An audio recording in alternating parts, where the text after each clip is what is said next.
खुशी वहीं पर जहां मन प्रसन्न हो। एक बुढ़िया थी जिसके एक पुत्र था। वे बहुत ही निर्धन थे और बहुत ही कठिनाई में जीवन व्यतीत कर रहे थे।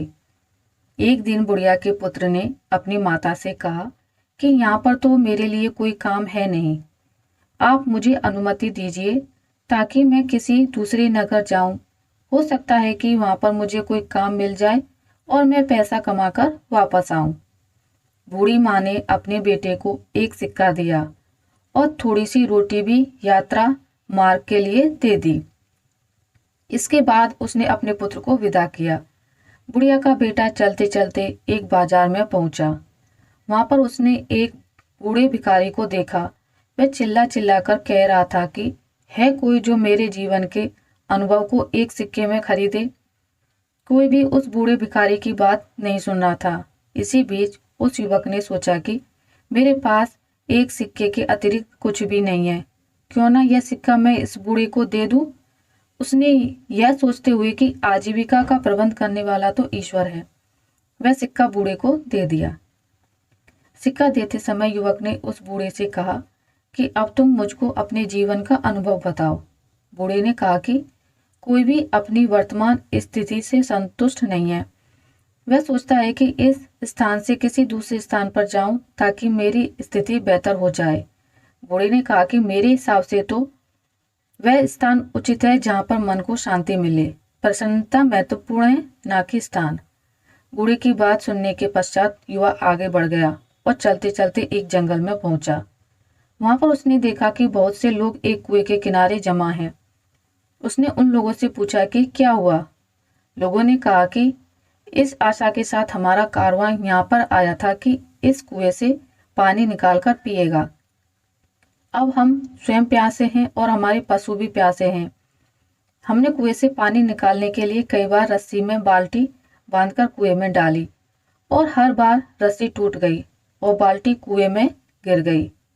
अंत में हमने एक व्यक्ति को कुएं में भेजा ताकि वह हमारी बाल्टियों को वापस ले आए, किंतु वह भी वापस नहीं आया। पता नहीं कुएं में क्या है। युवक जो अपने घर से काम के लिए ही निकला था, उसने यह सोचा कि इन लोगों को अपनी योग्यता और क्षमता को प्रदर्शित करने का यह बहुत अच्छा अवसर है। हो सकता है कि कारवां के लोग इसे देखकर मुझे कोई काम सौंप दें। उसने कारवां वालों को संबोधित करते हुए कहा कि यदि आप अनुमति दें तो मैं कुएं में जाकर देखूं कि वहां पर क्या है। कारवां वालों ने उसे तुरंत ही कुएं में जाने की अनुमति दे दी, क्योंकि वे स्वयं इस कार्य से डर रहे थे। उन्होंने युवक की कमर में रस्सी बांधी और उसे कुएं में भेज दिया। वह दीवार के सहारे धीरे धीरे कुएं में उतर रहा था।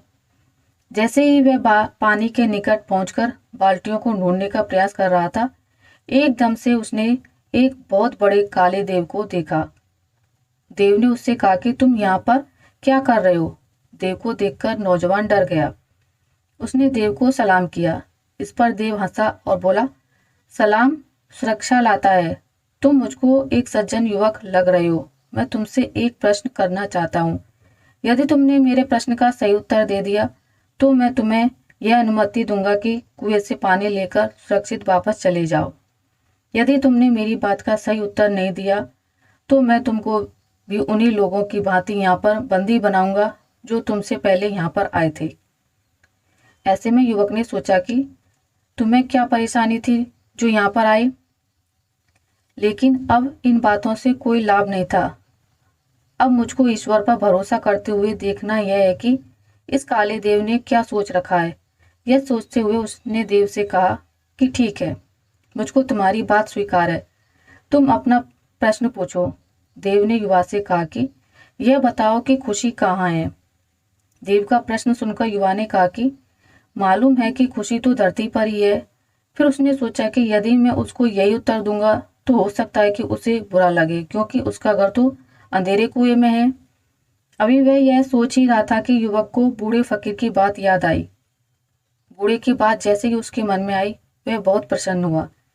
इसके बाद उसने देव से कहा कि जानते हो खुशी कहाँ है?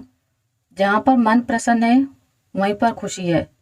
उसकी बात सुनकर देव बहुत प्रसन्न हुआ। उसने कहा कि तुम्हारी बातों से पता चलता है कि तुम बहुत समझदार और अनुभवी हो। तुमसे पहले जिससे मैंने यह प्रश्न किया था उसने मुझसे कहा था कि धरती पर पाए जाने वाले बाघ खुशी का स्थल है, जबकि मुझको तो यही स्थान अच्छा लगता है और मैं इसे ही पसंद करता हूँ। देव ने कहा कि जाओ, बाल्टियों को ले जाओ, मैं तुमको 3 अनार दूंगा। जब तक अपने घर न पहुंच जाना, किसी से भी इस बारे में कोई बात नहीं करना। युवक ने देव का आभार व्यक्त किया, बाल्टियों को पानी से निकालकर एकत्रित किया और उनको पानी से भरकर वापस ऊपर भेज दिया। उसके बाद वह भी कुएं से सुरक्षित वापस निकल आया।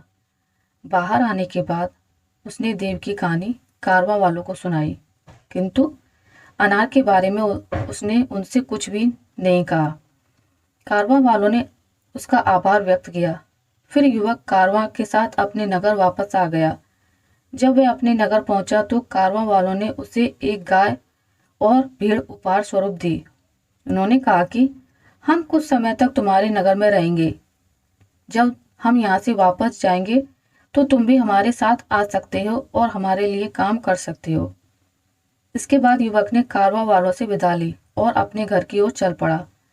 अपने पुत्र को देखकर उसकी माता बहुत प्रसन्न हुई। उसने कहा कि बहुत अच्छा हुआ कि तुम आ गए। मुझको तो आशा नहीं थी कि तुम इतनी जल्दी वापस आ जाओगे। युवक ने कहा कि ईश्वर ने मेरी सहायता की। अब तक मुझे एक गाय और एक भेड़ उपहार में मिल चुकी है। कुछ दिनों के बाद अब मैं कारवां वालों के साथ उनके नगर जा सकता हूँ और उनके लिए काम कर सकता हूँ। रात को माँ और बेटे ने खाना खाया। माँ थकी हुई थी इसलिए जल्दी सो गई। युवक ने अपनी जेब से एक अनार निकाला और उसका एक टुकड़ा काटा। अनार के दाने बहुत चमक रहे थे, जो जगमगाते रत्न की भांति थे। युवक को पता चला कि अनार के दाने बहुमूल्य रत्न हैं। यह जानकर वह बहुत खुश हुआ। वह कारवां के साथ यात्रा पर नहीं गया। उसने कुछ रत्न लिए और उन्हें जाकर बाजार में बेच दिया। उनसे मिलने वाले पैसों से उसने एक दुकान खरीदी और व्यापार आरंभ किया। जब भी लोग किसी ऐसे व्यक्ति को देखते हैं जो अनुपयुक्त स्थान पर रहता हो या उसकी आय कम हो और बड़ी कठिनाइयों में जीवन व्यतीत करता हो, लेकिन इन सब के बावजूद भी वह प्रसन्न हो, तो लोग यह कहावत दोहराते हैं, कुजा खुश अस्त, आंजा के दिल खुश अस्त। अर्थात खुशी वहीं पर है जहाँ मन प्रसन्न हो। तो दोस्तों, आपको मेरी ये वीडियो कैसी लगी मुझे कमेंट करके ज़रूर बताइएगा। अगर आपको ये वीडियो अच्छी लगी है तो इसे लाइक करें, ज़्यादा से ज़्यादा शेयर करें और अगर आप मेरे चैनल पर नए हैं तो इसे सब्सक्राइब करना ना भूलें। मिलती है एक नई कहानी के साथ, तब तक के लिए नमस्कार।